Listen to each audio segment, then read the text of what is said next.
Each of the countries that we think of as emerging economies today, each of them is emerging in a different way and for different reasons. Other developing countries look at these emerging economies, and countries like Chile, which have made it from being sort of high-performing developing countries to being real middle-income countries today.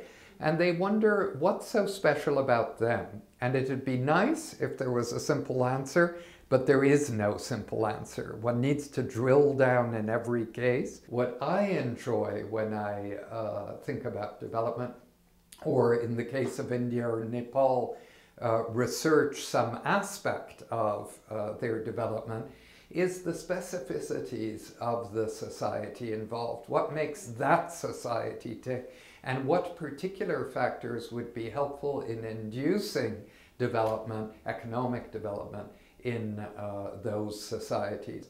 I'm a great believer in the proposition that ultimately economic development is internally induced. External actors can be helpful in a variety of ways, but they're never fundamental. I think we in the North can influence developing countries much less than we think we can.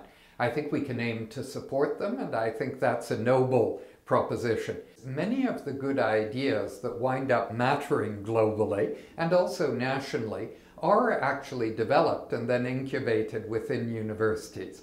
So I think a number of institutions within universities, and this is very true in Canada, and they're often multidisciplinary institutions, have served as a bridge. IDRC is a truly great institution, and I have very little to do with it because it's been going for 40 years and I've been there for less than 2 years.